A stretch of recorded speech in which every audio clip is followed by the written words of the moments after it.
오늘 우리 삶의 가장 근원적인 질문 하나를 던져볼까 합니다. 우리는 왜 혼자인 것을 두려워할까요?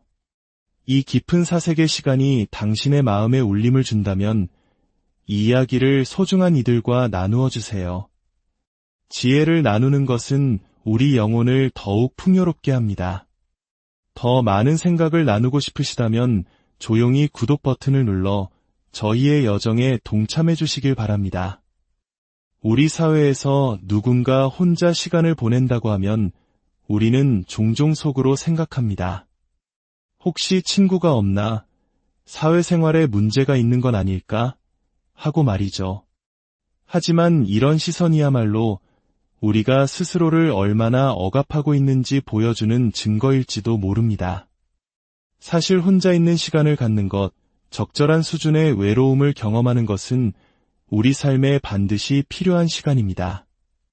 그 시간을 통해 우리는 비로소 자기 자신과 깊이 대화할 수 있고 흩어진 생각의 조각들을 맞춰 하나의 그림으로 완성할 수 있습니다.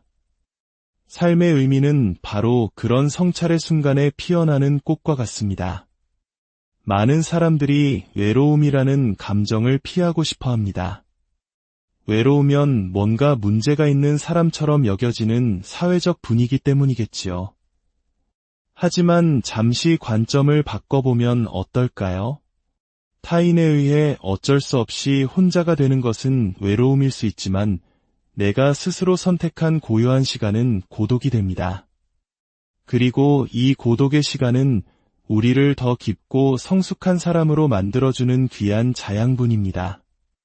우리는 흔히 행복해야 한다는 강박에 시달립니다. 마치 행복하지 않은 나는 실패한 인생인 것처럼 스스로를 몰아세우죠. 하지만 인생이란 본래 행복한 순간보다 그렇지 않은 시간이 훨씬 더 깁니다. 어쩌다 가끔 찾아오는 행복의 순간, 그 짧은 찰나의 경험이 있기에 우리 삶이 의미를 갖는 것입니다.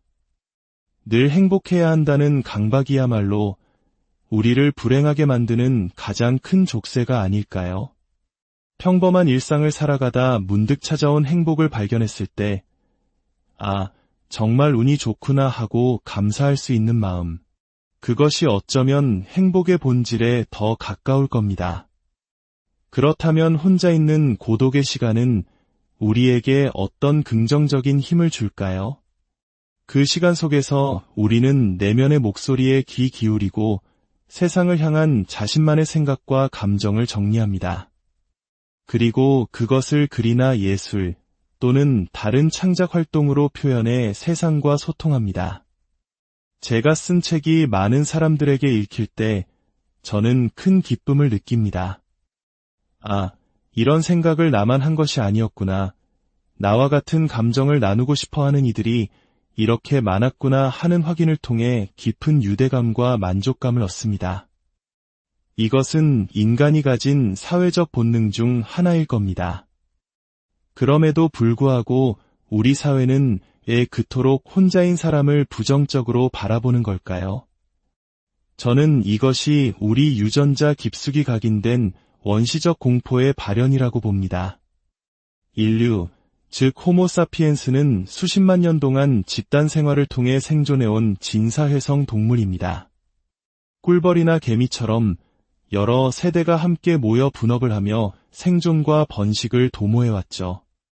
이런 환경에서 집단으로부터 고립되거나 추방당하는 것은 곧 죽음을 의미했습니다. 그 태고의 공포가 오늘날 우리 무의식 속에 여전히 살아 숨쉬고 있습니다.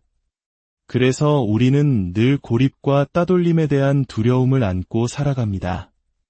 누군가 혼자 있는 모습을 볼 때 우리는 무의식적으로 그 사람에게 자신을 투영합니다. 내가 저렇게 되면 안 되는데라는 불안감이 그 사람을 부정적으로 보게 만드는 것입니다. 설령 그 사람이 스스로 고독을 선택했다 하더라도 우리는 그 선택 자체를 이해하지 못하고 문제가 있을 것이라고 단정해버립니다. 하지만 우리는 유전자가 설계한 생존기계 그대로 살아가는 존재가 아닙니다. 리처드 도킨스가 말했듯 우리는 유전자의 노예가 아니며 그 명령을 거역할 수 있는 유일한 종일지도 모릅니다. 유전자는 우리에게 오직 생존과 번식만을 명령했지만 인간은 어느 순간부터 나는 누구인가, 어디서 와서 어디로 가는가, 와 같은 본질적인 질문을 던지기 시작했습니다. 생존에 아무런 도움이 되지 않는 이런 딴짓이야말로 인간을 인간답게 만드는 위대한 부업인 셈이죠.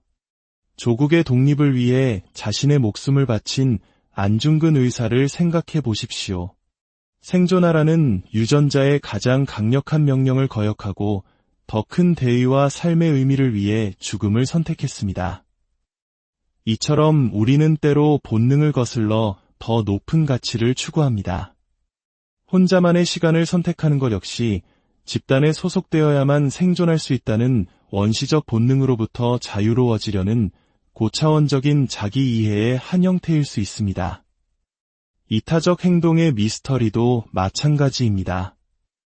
집단을 위해 자신을 희생하는 개체가 많은 집단은 생존 경쟁에서 유리합니다. 전쟁터에서 나만 살아야겠다고 생각하는 병사들로 가득한 부대와 전우를 위해 기꺼이 희생하겠다는 병사들이 많은 부대 중 어느 쪽이 승리할지는 자명합니다. 하지만 아이러니컬하게도 희생하는 개체는 자신의 유전자를 남길 확률이 낮아집니다.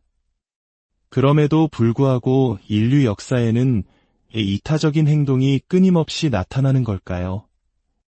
이것은 아직 생물학자들이 완벽하게 풀지 못한 수수께끼입니다. 분명한 것은 우리 인간은 단순한 이기적 유전자의 계산을 뛰어넘는 복잡하고 신비로운 존재라는 사실입니다. 최근 한 외국 학자가 한국의 낮은 출산율을 보며 대한민국은 망할 것이다 라고 단언해 큰 화제가 되었습니다.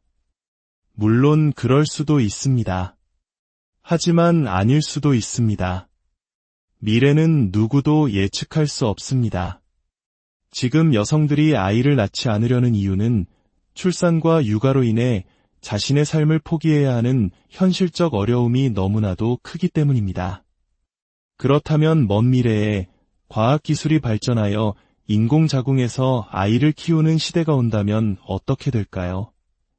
지금의 기준으로 미래를 재단하는 것은 섣부른 판단일 수 있습니다. 설령 대한민국이라는 국가가 사라진다고 한들 그것이 세상의 종말을 의미하는 것은 아닙니다.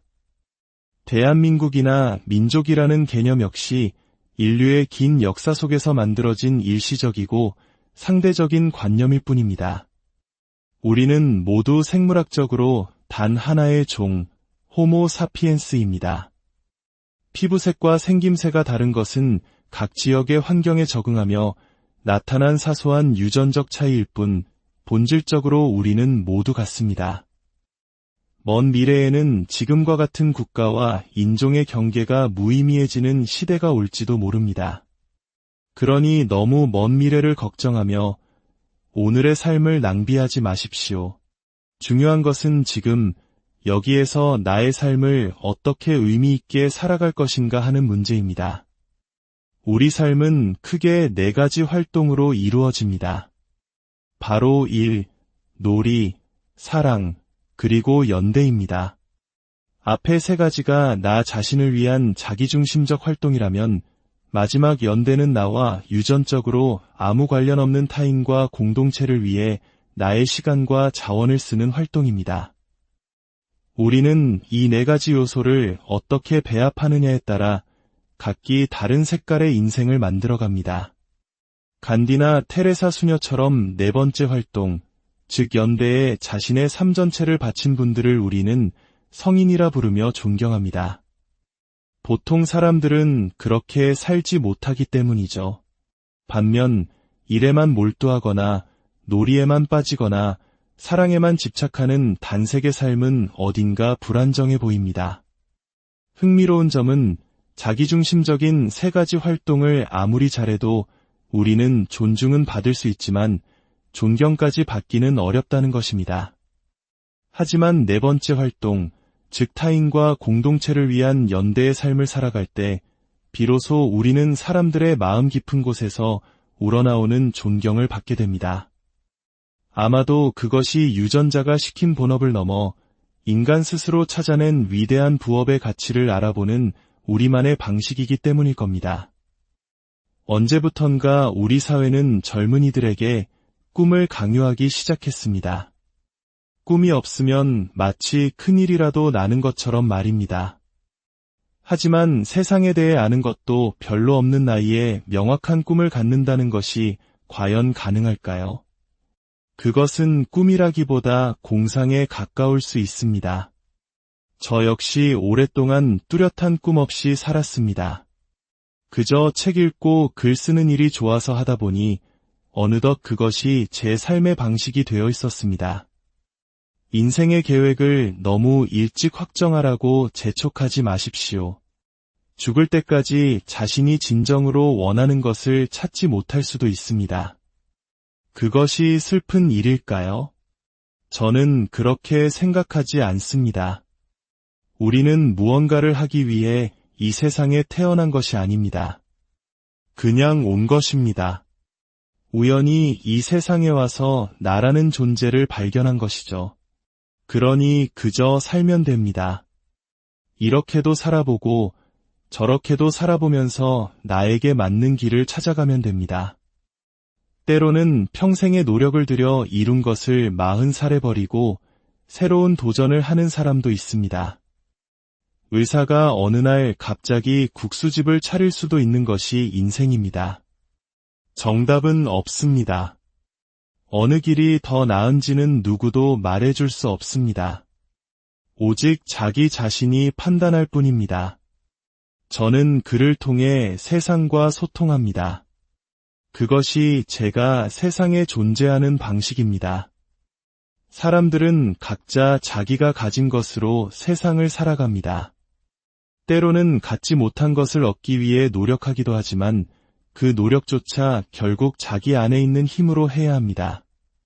제가 책을 통해 어떤 생각을 나누었을 때 독자들로부터 공감의 반응이 돌아오면 저는 제가 이 세상의 혼자가 아니며 나의 존재가 누군가에게 작은 의미가 있음을 확인받는 것 같아 기쁨을 느낍니다.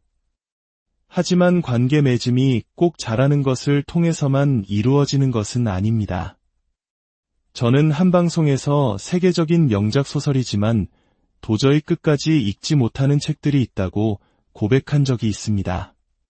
도스토옙스키의 카라마조프가의 형제들처럼 말이죠. 등장인물의 이름은 너무 길고 애칭은 제각각이라 인물 관계도를 그리다 포기할 지경이었습니다. 그런데 그 말을 들은 많은 분들이 나도 그랬다며 격하게 공감해 주셨습니다. 그때 깨달았습니다. 아, 우리는 잘하는 것으로도 연결되지만 못하는 것, 부족한 것을 솔직하게 나눌 때 더욱 깊이 교감할 수 있구나. 결국 인간관계의 본질은 감정의 교류입니다. 같은 감정을 느끼고 그것을 서로 확인하는 과정 속에서 우리는 알 수 없는 행복감을 느낍니다. 아마도 우리는 그렇게 만들어진 존재인가 봅니다. 결국 인생이란 정해진 의미를 찾아 떠나는 여행이 아니라 스스로 의미를 만들어가는 창조의 과정입니다. 혼자 있는 고독의 시간을 두려워하지 마십시오. 행복해야 한다는 강박에서 벗어나십시오. 남들이 정해놓은 꿈을 좇으려 애쓰지 마십시오. 당신의 삶은 당신의 것입니다. 일하고, 놀고, 사랑하고, 그리고 때로는 당신보다 더 큰 무언가를 위해 연대하며 당신만의 고유한 색깔로 인생이라는 캔버스를 채워나. 오늘 우리 삶의 가장 근원적인 질문 하나를 던져볼까 합니다. 우리는 왜 혼자인 것을 두려워할까요?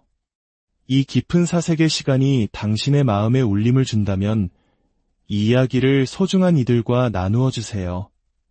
지혜를 나누는 것은 우리 영혼을 더욱 풍요롭게 합니다. 더 많은 생각을 나누고 싶으시다면 조용히 구독 버튼을 눌러 저희의 여정에 동참해 주시길 바랍니다. 우리 사회에서 누군가 혼자 시간을 보낸다고 하면 우리는 종종 속으로 생각합니다. 혹시 친구가 없나? 사회생활에 문제가 있는 건 아닐까? 하고 말이죠.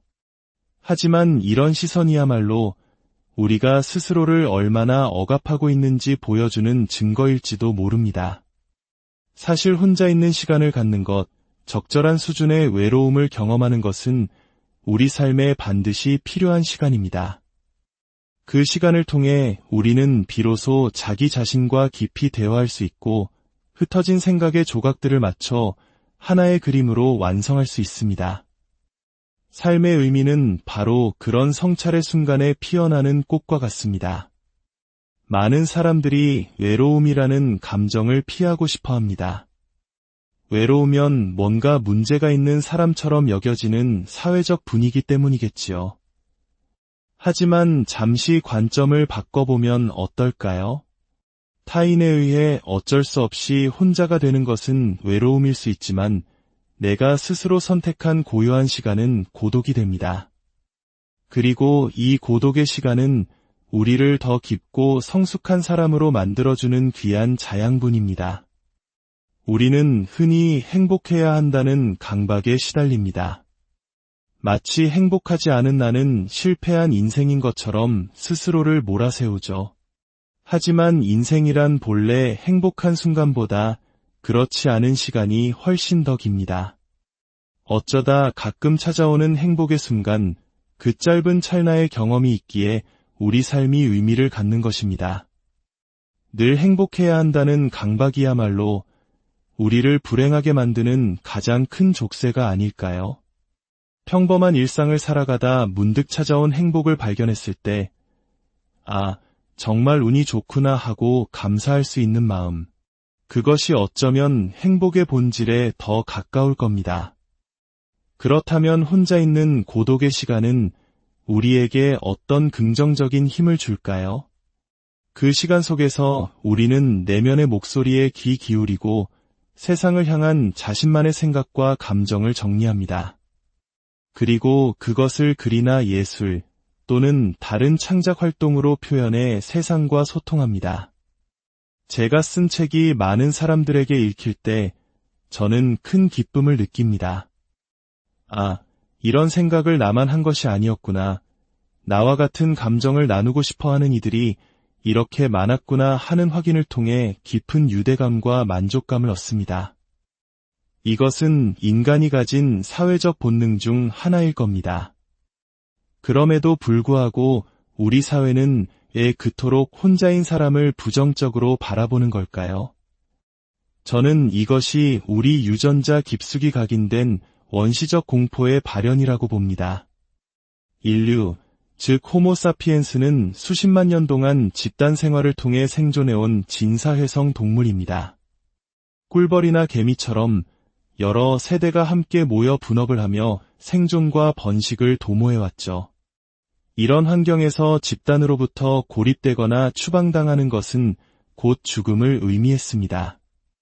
그 태고의 공포가 오늘날 우리 무의식 속에 여전히 살아 숨쉬고 있습니다. 그래서 우리는 늘 고립과 따돌림에 대한 두려움을 안고 살아갑니다. 누군가 혼자 있는 모습을 볼 때 우리는 무의식적으로 그 사람에게 자신을 투영합니다. 내가 저렇게 되면 안 되는데라는 불안감이 그 사람을 부정적으로 보게 만드는 것입니다. 설령 그 사람이 스스로 고독을 선택했다 하더라도 우리는 그 선택 자체를 이해하지 못하고 문제가 있을 것이라고 단정해버립니다. 하지만 우리는 유전자가 설계한 생존기계 그대로 살아가는 존재가 아닙니다. 리처드 도킨스가 말했듯 우리는 유전자의 노예가 아니며 그 명령을 거역할 수 있는 유일한 종일지도 모릅니다. 유전자는 우리에게 오직 생존과 번식만을 명령했지만 인간은 어느 순간부터 나는 누구인가, 어디서 와서 어디로 가는가, 와 같은 본질적인 질문을 던지기 시작했습니다.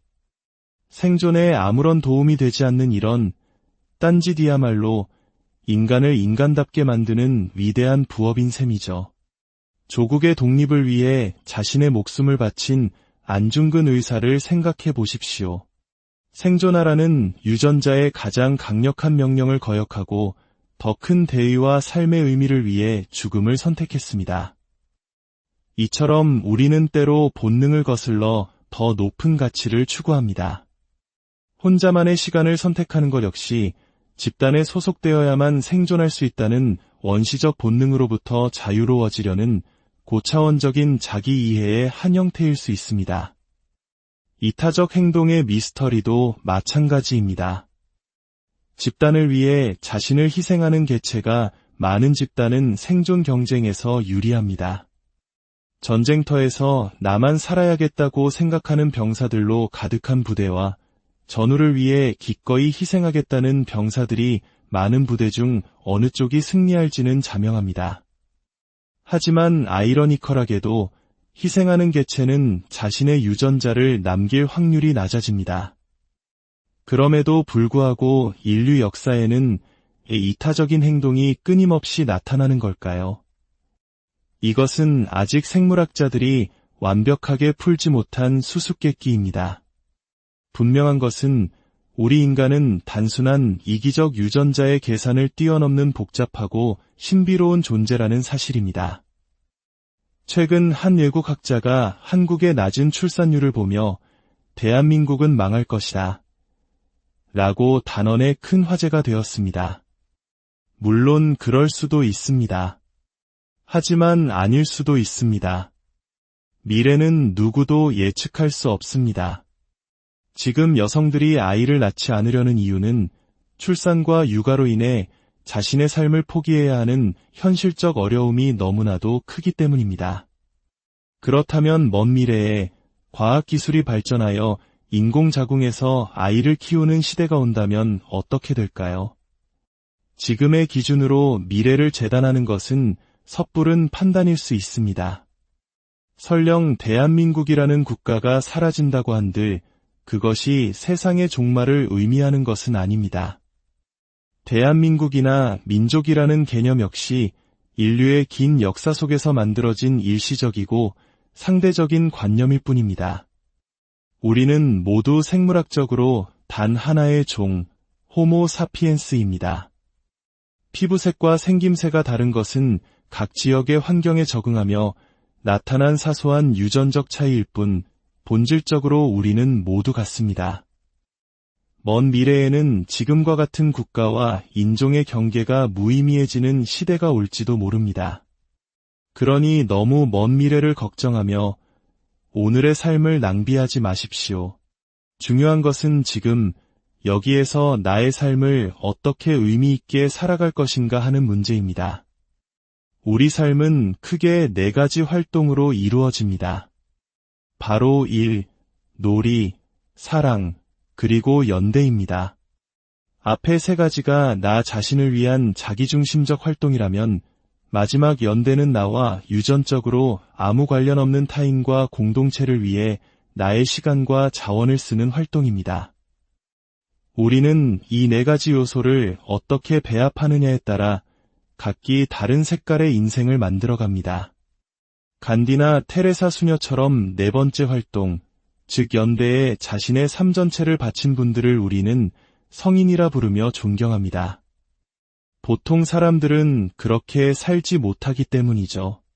반면 일에만 몰두하거나 놀이에만 빠지거나 사랑에만 집착하는 단색의 삶은 어딘가 불안정해 보입니다. 흥미로운 점은 자기중심적인 3가지 활동을 아무리 잘해도 우리는 존중은 받을 수 있지만 존경까지 받기는 어렵다는 것입니다. 하지만 4번째 활동, 즉 타인과 공동체를 위한 연대의 삶을 살아갈 때 비로소 우리는 사람들의 마음 깊은 곳에서 우러나오는 존경을 받게 됩니다. 아마도 그것이 유전자가 시킨 본업을 넘어 인간 스스로 찾아낸 위대한 부업의 가치를 알아보는 우리만의 방식이기 때문일 겁니다. 언제부턴가 우리 사회는 젊은이들에게 꿈을 강요하기 시작했습니다. 꿈이 없으면 마치 큰일이라도 나는 것처럼 말입니다. 하지만 세상에 대해 아는 것도 별로 없는 나이에 명확한 꿈을 갖는다는 것이 과연 가능할까요? 그것은 꿈이라기보다 공상에 가까울 수 있습니다. 저 역시 오랫동안 뚜렷한 꿈 없이 살았습니다. 그저 책 읽고 글 쓰는 일이 좋아서 하다 보니 어느덧 그것이 제 삶의 방식이 되어 있었습니다. 인생의 계획을 너무 일찍 확정하라고 재촉하지 마십시오. 죽을 때까지 자신이 진정으로 원하는 것을 찾지 못할 수도 있습니다. 그것이 슬픈 일일까요? 저는 그렇게 생각하지 않습니다. 우리는 무언가를 하기 위해 이 세상에 태어난 것이 아닙니다. 그냥 온 것입니다. 우연히 이 세상에 와서 나라는 존재를 발견한 것이죠. 그러니 그저 살면 됩니다. 이렇게도 살아보고 저렇게도 살아보면서 나에게 맞는 길을 찾아가면 됩니다. 때로는 평생의 노력을 들여 이룬 것을 40살에 버리고 새로운 도전을 하는 사람도 있습니다. 의사가 어느 날 갑자기 국수집을 차릴 수도 있는 것이 인생입니다. 정답은 없습니다. 어느 길이 더 나은지는 누구도 말해줄 수 없습니다. 오직 자기 자신이 판단할 뿐입니다. 저는 글을 통해 세상과 소통합니다. 그것이 제가 세상에 존재하는 방식입니다. 사람들은 각자 자기가 가진 것으로 세상을 살아갑니다. 때로는 갖지 못한 것을 얻기 위해 노력하기도 하지만 그 노력조차 결국 자기 안에 있는 힘으로 해야 합니다. 제가 책을 통해 어떤 생각을 나누었을 때 독자들로부터 공감의 반응이 돌아오면 저는 제가 이 세상의 혼자가 아니며 나의 존재가 누군가에게 작은 의미가 있음을 확인받는 것 같아 기쁨을 느낍니다. 하지만 관계 맺음이 꼭 잘하는 것을 통해서만 이루어지는 것은 아닙니다. 저는 한 방송에서 세계적인 명작 소설이지만 도저히 끝까지 읽지 못하는 책들이 있다고 고백한 적이 있습니다. 도스토옙스키의 카라마조프가의 형제들처럼 말이죠. 등장인물의 이름은 너무 길고 애칭은 제각각이라 인물 관계도를 그리다 포기할 지경이었습니다. 그런데 그 말을 들은 많은 분들이 나도 그랬다며 격하게 공감해 주셨습니다. 그때 깨달았습니다. 아, 우리는 잘하는 것으로도 연결되지만 못하는 것, 부족한 것을 솔직하게 나눌 때 더욱 깊이 교감할 수 있구나. 결국 인간관계의 본질은 감정의 교류입니다. 같은 감정을 느끼고 그것을 서로 확인하는 과정 속에서 우리는 알 수 없는 행복감을 느낍니다. 아마도 우리는 그렇게 만들어진 존재인가 봅니다.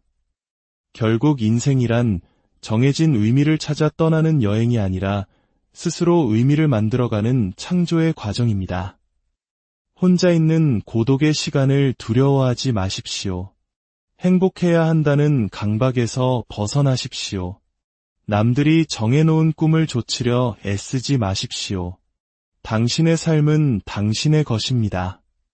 일하고, 놀고, 사랑하고, 그리고 때로는 당신보다 더 큰 무언가를 위해 연대하며 당신만의 고유한 색깔로 인생이라는 캔버스를 채워나. 오늘 우리 삶의 가장 근원적인 질문 하나를 던져볼까 합니다. 우리는 왜 혼자인 것을 두려워할까요? 이 깊은 사색의 시간이 당신의 마음에 울림을 준다면 이 이야기를 소중한 이들과 나누어 주세요. 지혜를 나누는 것은 우리 영혼을 더욱 풍요롭게 합니다. 더 많은 생각을 나누고 싶으시다면 조용히 구독 버튼을 눌러 저희의 여정에 동참해 주시길 바랍니다. 우리 사회에서 누군가 혼자 시간을 보낸다고 하면 우리는 종종 속으로 생각합니다. 혹시 친구가 없나? 사회생활에 문제가 있는 건 아닐까? 하고 말이죠. 하지만 이런 시선이야말로 우리가 스스로를 얼마나 억압하고 있는지 보여주는 증거일지도 모릅니다. 사실 혼자 있는 시간을 갖는 것, 적절한 수준의 외로움을 경험하는 것은 우리 삶에 반드시 필요한 시간입니다. 그 시간을 통해 우리는 비로소 자기 자신과 깊이 대화할 수 있고 흩어진 생각의 조각들을 맞춰 하나의 그림으로 완성할 수 있습니다. 삶의 의미는 바로 그런 성찰의 순간에 피어나는 꽃과 같습니다. 많은 사람들이 외로움이라는 감정을 피하고 싶어 합니다. 외로우면 뭔가 문제가 있는 사람처럼 여겨지는 사회적 분위기 때문이겠지요. 하지만 잠시 관점을 바꿔보면 어떨까요? 타인에 의해 어쩔 수 없이 혼자가 되는 것은 외로움일 수 있지만 내가 스스로 선택한 고요한 시간은 고독이 됩니다. 그리고 이 고독의 시간은 우리를 더 깊고 성숙한 사람으로 만들어주는 귀한 자양분입니다. 우리는 흔히 행복해야 한다는 강박에 시달립니다. 마치 행복하지 않은 나는 실패한 인생인 것처럼 스스로를 몰아세우죠. 하지만 인생이란 본래 행복한 순간보다 그렇지 않은 시간이 훨씬 더 깁니다. 어쩌다 가끔 찾아오는 행복의 순간, 그 짧은 찰나의 경험이 있기에 우리 삶이 의미를 갖는 것입니다.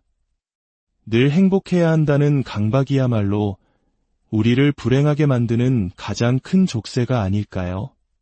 평범한 일상을 살아가다 문득 찾아온 행복을 발견했을 때, 아, 정말 운이 좋구나 하고 감사할 수 있는 마음. 그것이 어쩌면 행복의 본질에 더 가까울 겁니다. 그렇다면 혼자 있는 고독의 시간은 우리에게 어떤 긍정적인 힘을 줄까요? 그 시간 속에서 우리는 내면의 목소리에 귀 기울이고 세상을 향한 자신만의 생각과 감정을 정리합니다. 그리고 그것을 글이나 예술 또는 다른 창작 활동으로 표현해 세상과 소통합니다. 제가 쓴 책이 많은 사람들에게 읽힐 때 저는 큰 기쁨을 느낍니다. 아, 이런 생각을 나만 한 것이 아니었구나. 나와 같은 감정을 나누고 싶어하는 이들이 이렇게 많았구나 하는 확인을 통해 깊은 유대감과 만족감을 얻습니다. 이것은 인간이 가진 사회적 본능 중 하나일 겁니다. 그럼에도 불구하고 우리 사회는 왜 그토록 혼자인 사람을 부정적으로 바라보는 걸까요? 저는 이것이 우리 유전자 깊숙이 각인된 원시적 공포의 발현이라고 봅니다. 인류, 즉 호모사피엔스는 수십만 년 동안 집단 생활을 통해 생존해온 진사회성 동물입니다.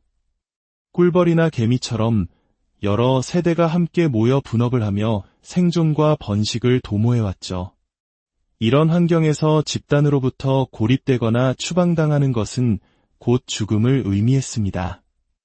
그 태고의 공포가 오늘날 우리 무의식 속에 여전히 살아 숨쉬고 있습니다. 그래서 우리는 늘 고립과 따돌림에 대한 두려움을 안고 살아갑니다. 누군가 혼자 있는 모습을 볼 때 우리는 무의식적으로 그 사람에게 자신을 투영합니다. 내가 저렇게 되면 안 되는데라는 불안감이 그 사람을 부정적으로 보게 만드는 것입니다. 설령 그 사람이 스스로 고독을 선택했다 하더라도 우리는 그 선택 자체를 이해하지 못하고 문제가 있을 것이라고 단정해버립니다. 하지만 우리는 유전자가 설계한 생존기계 그대로 살아가는 존재가 아닙니다. 리처드 도킨스가 말했듯 우리는 유전자의 노예가 아니며 그 명령을 거역할 수 있는 유일한 종일지도 모릅니다. 유전자는 우리에게 오직 생존과 번식만을 명령했지만 인간은 어느 순간부터 나는 누구인가, 어디서 와서 어디로 가는가, 와 같은 본질적인 질문을 던지기 시작했습니다. 생존에 아무런 도움이 되지 않는 이런 딴짓이야말로 인간을 인간답게 만드는 위대한 부업인 셈이죠. 조국의 독립을 위해 자신의 목숨을 바친 안중근 의사를 생각해 보십시오. 생존하라는 유전자의 가장 강력한 명령을 거역하고 더 큰 대의와 삶의 의미를 위해 죽음을 선택했습니다.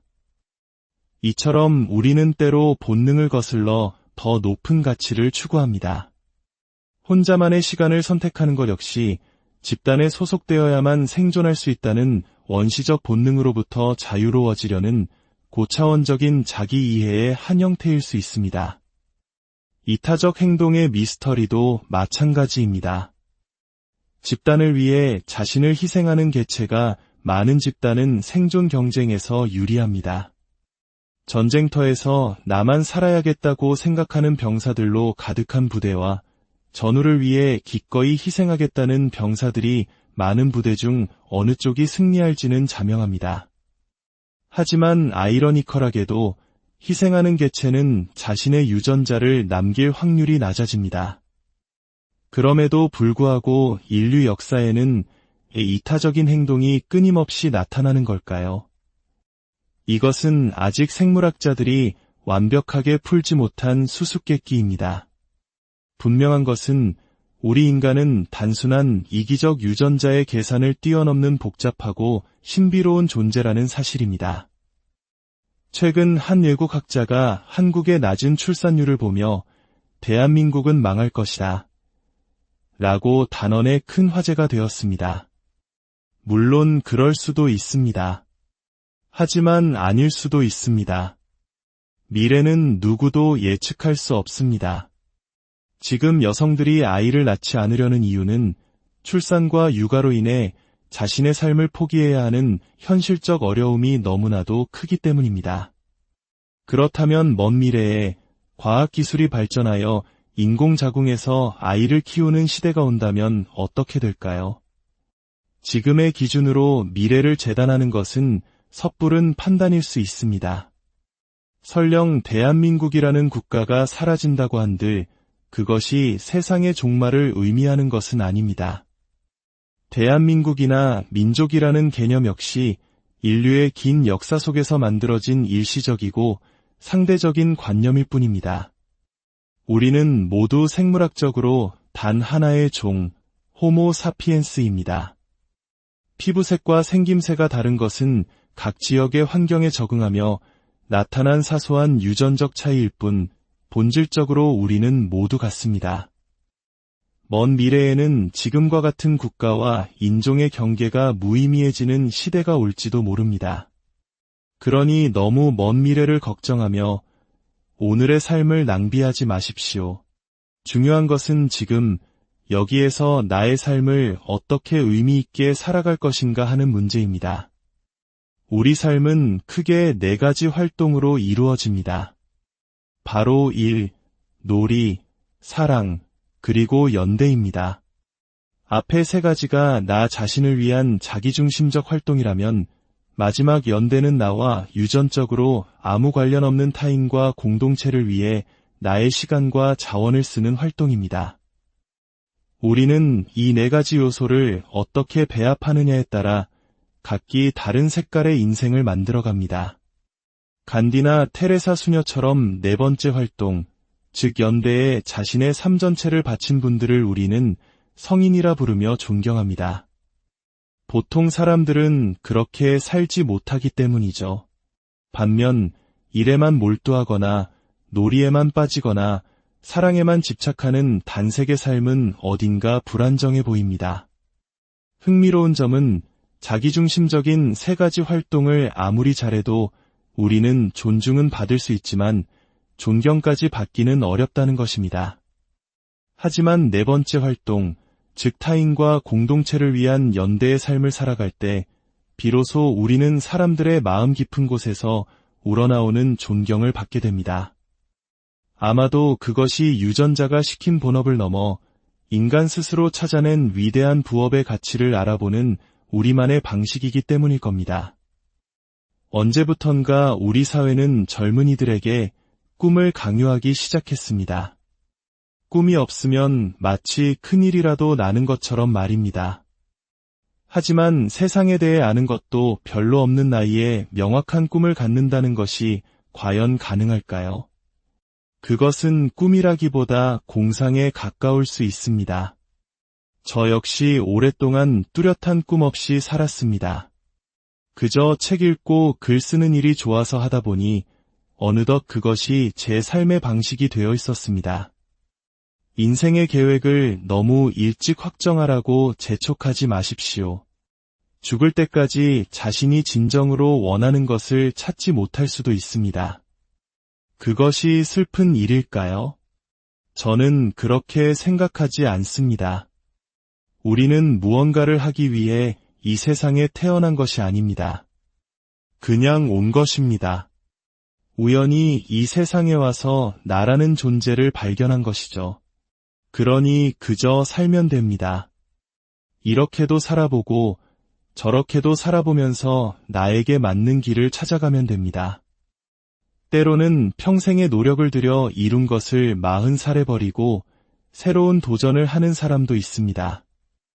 의사가 어느 날 갑자기 국수집을 차릴 수도 있는 것이 인생입니다. 정답은 없습니다. 어느 길이 더 나은지는 누구도 말해줄 수 없습니다. 오직 자기 자신이 판단할 뿐입니다. 저는 글을 통해 세상과 소통합니다. 그것이 제가 세상에 존재하는 방식입니다. 사람들은 각자 자기가 가진 것으로 세상을 살아갑니다. 때로는 갖지 못한 것을 얻기 위해 노력하기도 하지만 그 노력조차 결국 자기 안에 있는 힘으로 해야 합니다. 제가 책을 통해 어떤 생각을 나누었을 때 독자들로부터 공감의 반응이 돌아오면 저는 제가 이 세상의 혼자가 아니며 나의 존재가 누군가에게 작은 의미가 있음을 확인받는 것 같아 기쁨을 느낍니다. 하지만 관계 맺음이 꼭 잘하는 것을 통해서만 이루어지는 것은 아닙니다. 저는 한 방송에서 세계적인 명작 소설이지만 도저히 끝까지 읽지 못하는 책들이 있다고 고백한 적이 있습니다. 도스토옙스키의 카라마조프가의 형제들처럼 말이죠. 등장인물의 이름은 너무 길고 애칭은 제각각이라 인물 관계도를 그리다 포기할 지경이었습니다. 그런데 그 말을 들은 많은 분들이 나도 그랬다며 격하게 공감해 주셨습니다. 그때 깨달았습니다. 아, 우리는 잘하는 것으로도 연결되지만 못하는 것, 부족한 것을 솔직하게 나눌 때 더욱 깊이 교감할 수 있구나. 결국 인간관계의 본질은 감정의 교류입니다. 같은 감정을 느끼고 그것을 서로 확인하는 과정 속에서 우리는 알 수 없는 행복감을 느낍니다. 아마도 우리는 그렇게 만들어진 존재인가 봅니다. 결국 인생이란 정해진 의미를 찾아 떠나는 여행이 아니라 스스로 의미를 만들어가는 창조의 과정입니다. 혼자 있는 고독의 시간을 두려워하지 마십시오. 행복해야 한다는 강박에서 벗어나십시오. 남들이 정해놓은 꿈을 좇으려 애쓰지 마십시오. 당신의 삶은 당신의 것입니다.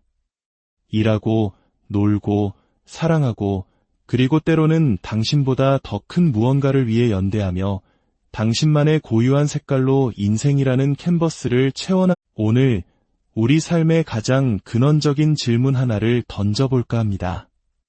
우리는 왜 혼자인 것을 두려워할까요?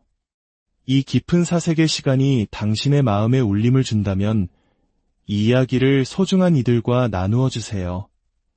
지혜를 나누는 것은 우리 영혼을 더욱 풍요롭게 합니다. 더 많은 생각을 나누고 싶으시다면 조용히 구독 버튼을 눌러 저희의 여정에 동참해 주시길 바랍니다. 우리 사회에서 누군가 혼자 시간을 보낸다고 하면 우리는 종종 속으로 생각합니다. 혹시 친구가 없나? 사회생활에 문제가 있는 건 아닐까? 하고 말이죠. 하지만 이런 시선이야말로 우리가 스스로를 얼마나 억압하고 있는지 보여주는 증거일지도 모릅니다. 사실 혼자 있는 시간을 갖는 것, 적절한 수준의 외로움을 경험하는 것은 우리 삶에 반드시 필요한 시간입니다. 그 시간을 통해 우리는 비로소 자기 자신과 깊이 대화할 수 있고 흩어진 생각의 조각들을 맞춰 하나의 그림으로 완성할 수 있습니다. 삶의 의미는 바로 그런 성찰의 순간에 피어나는 꽃과 같습니다. 많은 사람들이 외로움이라는 감정을 피하고 싶어 합니다. 외로우면 뭔가 문제가 있는 사람처럼 여겨지는 사회적 분위기 때문이겠지요. 하지만 잠시 관점을 바꿔보면 어떨까요? 타인에 의해 어쩔 수 없이 혼자가 되는 것은 외로움일 수 있지만 내가 스스로 선택한 고요한 시간은 고독이 됩니다. 그리고 이 고독의 시간은 우리를 더 깊고 성숙한 사람으로 만들어주는 귀한 자양분입니다. 우리는 흔히 행복해야 한다는 강박에 시달립니다. 마치 행복하지 않은 나는 실패한 인생인 것처럼 스스로를 몰아세우죠. 하지만 인생이란 본래 행복한 순간보다 그렇지 않은 시간이 훨씬 더 깁니다. 어쩌다 가끔 찾아오는 행복의 순간, 그 짧은 찰나의 경험이 있기에 우리 삶이 의미를 갖는 것입니다. 늘 행복해야 한다는 강박이야말로 우리를 불행하게 만드는 가장 큰 족쇄가 아닐까요? 평범한 일상을 살아가다 문득 찾아온 행복을 발견했을 때, 아, 정말 운이 좋구나 하고 감사할 수 있는 마음. 그것이 어쩌면 행복의 본질에 더 가까울 겁니다. 그렇다면 혼자 있는 고독의 시간은 우리에게 어떤 긍정적인 힘을 줄까요? 그 시간 속에서 우리는 내면의 목소리에 귀 기울이고 세상을 향한 자신만의 생각과 감정을 정리합니다. 그리고 그것을 글이나 예술 또는 다른 창작 활동으로 표현해 세상과 소통합니다. 제가 쓴 책이 많은 사람들에게 읽힐 때 저는 큰 기쁨을 느낍니다. 아, 이런 생각을 나만 한 것이 아니었구나.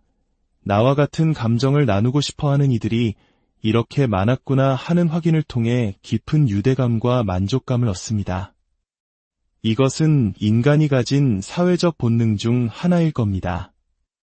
그럼에도 불구하고 우리 사회는 왜 그토록 혼자인 사람을 부정적으로 바라보는 걸까요? 저는 이것이 우리 유전자 깊숙이 각인된 원시적 공포의 발현이라고 봅니다. 인류, 즉 호모사피엔스는 수십만 년 동안 집단 생활을 통해 생존해온 진사회성 동물입니다. 꿀벌이나 개미처럼 여러 세대가 함께 모여 분업을 하며 생존과 번식을 도모해왔죠.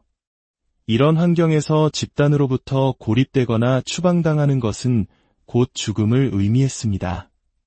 그 태고의 공포가 오늘날 우리 무의식 속에 여전히 살아 숨쉬고 있습니다. 그래서 우리는 늘 고립과 따돌림에 대한 두려움을 안고 살아갑니다. 누군가 혼자 있는 모습을 볼 때 우리는 무의식적으로 그 사람에게 자신을 투영합니다. 내가 저렇게 되면 안 되는데라는 불안감이 그 사람을 부정적으로 보게 만드는 것입니다. 설령 그 사람이 스스로 고독을 선택했다 하더라도 우리는 그 선택 자체를 이해하지 못하고 문제가 있을 것이라고 단정해버립니다. 하지만 우리는 유전자가 설계한 생존기계 그대로 살아가는 존재가 아닙니다.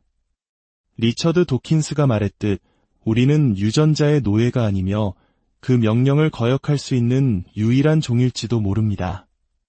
유전자는 우리에게 오직 생존과 번식만을 명령했지만 인간은 어느 순간부터 나는 누구인가, 어디서 와서 어디로 가는가, 와 같은 본질적인 질문을 던지기 시작했습니다. 생존에 아무런 도움이 되지 않는 이런 딴짓이야말로 인간을 인간답게 만드는 위대한 부업인 셈이죠. 조국의 독립을 위해 자신의 목숨을 바친 안중근 의사를 생각해 보십시오.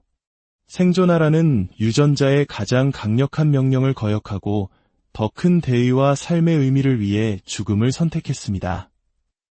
이처럼 우리는 때로 본능을 거슬러 더 높은 가치를 추구합니다.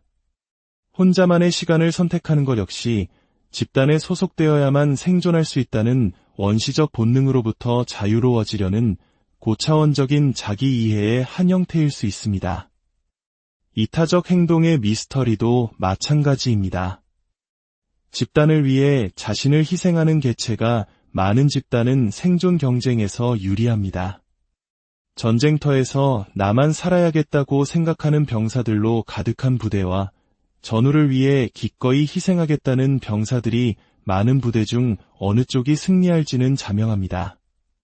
하지만 아이러니컬하게도 희생하는 개체는 자신의 유전자를 남길 확률이 낮아집니다.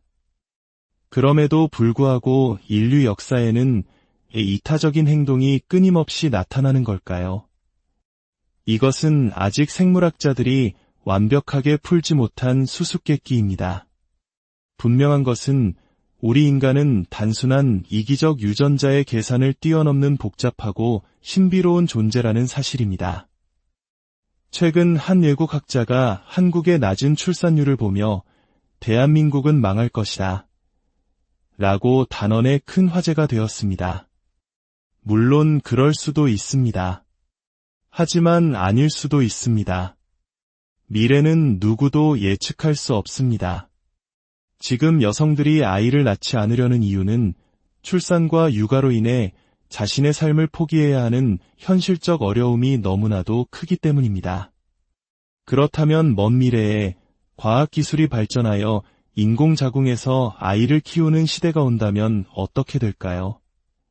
지금의 기준으로 미래를 재단하는 것은 섣부른 판단일 수 있습니다. 설령 대한민국이라는 국가가 사라진다고 한들 그것이 세상의 종말을 의미하는 것은 아닙니다. 대한민국이나 민족이라는 개념 역시 인류의 긴 역사 속에서 만들어진 일시적이고 상대적인 관념일 뿐입니다. 우리는 모두 생물학적으로 단 하나의 종, 호모 사피엔스입니다. 피부색과 생김새가 다른 것은 각 지역의 환경에 적응하며 나타난 사소한 유전적 차이일 뿐 본질적으로 우리는 모두 같습니다. 먼 미래에는 지금과 같은 국가와 인종의 경계가 무의미해지는 시대가 올지도 모릅니다. 그러니 너무 먼 미래를 걱정하며 오늘의 삶을 낭비하지 마십시오. 중요한 것은 지금 여기에서 나의 삶을 어떻게 의미 있게 살아갈 것인가 하는 문제입니다. 우리 삶은 크게 4가지 활동으로 이루어집니다. 바로 일, 놀이, 사랑, 그리고 연대입니다. 앞에 3가지가 나 자신을 위한 자기중심적 활동이라면 마지막 연대는 나와 유전적으로 아무 관련 없는 타인과 공동체를 위해 나의 시간과 자원을 쓰는 활동입니다. 우리는 이 4가지 요소를 어떻게 배합하느냐에 따라 각기 다른 색깔의 인생을 만들어갑니다. 간디나 테레사 수녀처럼 4번째 활동, 즉 연대에 자신의 삶 전체를 바친 분들을 우리는 성인이라 부르며 존경합니다. 보통 사람들은 그렇게 살지 못하기 때문이죠. 반면 일에만 몰두하거나 놀이에만 빠지거나 사랑에만 집착하는 단색의 삶은 어딘가 불안정해 보입니다. 흥미로운 점은 자기중심적인 3가지 활동을 아무리 잘해도 우리는 존중은 받을 수 있지만 존경까지 받기는 어렵다는 것입니다. 하지만 4번째 활동, 즉 타인과 공동체를 위한 연대의 삶을 살아갈 때 비로소 우리는 사람들의 마음 깊은 곳에서 우러나오는 존경을 받게 됩니다. 아마도 그것이 유전자가 시킨 본업을 넘어 인간 스스로 찾아낸 위대한 부업의 가치를 알아보는 우리만의 방식이기 때문일 겁니다. 언제부턴가 우리 사회는 젊은이들에게 꿈을 강요하기 시작했습니다. 꿈이 없으면 마치 큰일이라도 나는 것처럼 말입니다. 하지만 세상에 대해 아는 것도 별로 없는 나이에 명확한 꿈을 갖는다는 것이 과연 가능할까요? 그것은 꿈이라기보다 공상에 가까울 수 있습니다. 저 역시 오랫동안 뚜렷한 꿈 없이 살았습니다. 그저 책 읽고 글 쓰는 일이 좋아서 하다 보니 어느덧 그것이 제 삶의 방식이 되어 있었습니다. 인생의 계획을 너무 일찍 확정하라고 재촉하지 마십시오. 죽을 때까지 자신이 진정으로 원하는 것을 찾지 못할 수도 있습니다. 그것이 슬픈 일일까요? 저는 그렇게 생각하지 않습니다. 우리는 무언가를 하기 위해 이 세상에 태어난 것이 아닙니다. 그냥 온 것입니다. 우연히 이 세상에 와서 나라는 존재를 발견한 것이죠. 그러니 그저 살면 됩니다. 이렇게도 살아보고 저렇게도 살아보면서 나에게 맞는 길을 찾아가면 됩니다. 때로는 평생의 노력을 들여 이룬 것을 40살에 버리고 새로운 도전을 하는 사람도 있습니다. 의사가 어느 날 갑자기 국수집을 차릴 수도 있는 것이 인생입니다. 정답은 없습니다. 어느 길이 더 나은지는 누구도 말해줄 수 없습니다. 오직 자기 자신이 판단할 뿐입니다. 저는 글을 통해 세상과 소통합니다. 그것이 제가 세상에 존재하는 방식입니다. 사람들은 각자 자기가 가진 것으로 세상을 살아갑니다. 때로는 갖지 못한 것을 얻기 위해 노력하기도 하지만 그 노력조차 결국 자기 안에 있는 힘으로 해야 합니다. 제가 책을 통해 어떤 생각을 나누었을 때 독자들로부터 공감의 반응이 돌아오면 저는 제가 이 세상의 혼자가 아니며 나의 존재가 누군가에게 작은 의미가 있음을 확인받는 것 같아 기쁨을 느낍니다. 하지만 관계 맺음이 꼭 잘하는 것을 통해서만 이루어지는 것은 아닙니다. 저는 한 방송에서 세계적인 명작 소설이지만 도저히 끝까지 읽지 못하는 책들이 있다고 고백한 적이 있습니다.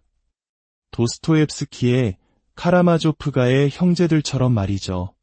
등장인물의 이름은 너무 길고 애칭은 제각각이라 인물 관계도를 그리다 포기할 지경이었습니다. 그런데 그 말을 들은 많은 분들이 나도 그랬다며 격하게 공감해 주셨습니다. 그때 깨달았습니다. 아, 우리는 잘하는 것으로도 연결되지만 못하는 것, 부족한 것을 솔직하게 나눌 때 더욱 깊이 교감할 수 있구나. 결국 인간관계의 본질은 감정의 교류입니다. 같은 감정을 느끼고 그것을 서로 확인하는 과정 속에서 우리는 알 수 없는 행복감을 느낍니다. 아마도 우리는 그렇게 만들어진 존재인가 봅니다. 결국 인생이란 정해진 의미를 찾아 떠나는 여행이 아니라 스스로 의미를 만들어가는 창조의 과정입니다. 혼자 있는 고독의 시간을 두려워하지 마십시오.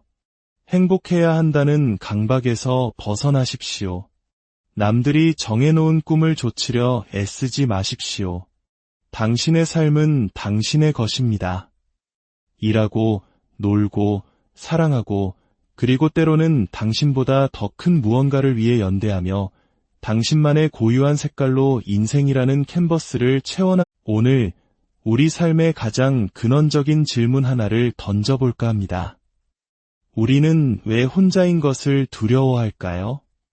이 깊은 사색의 시간이 당신의 마음에 울림을 준다면 이 이야기를 소중한 이들과 나누어 주세요. 지혜를 나누는 것은 우리 영혼을 더욱 풍요롭게 합니다. 더 많은 생각을 나누고 싶으시다면 조용히 구독 버튼을 눌러 저희의 여정에 동참해 주시길 바랍니다. 우리 사회에서 누군가 혼자 시간을 보낸다고 하면 우리는 종종 속으로 생각합니다. 혹시 친구가 없나? 사회생활에 문제가 있는 건 아닐까? 하고 말이죠.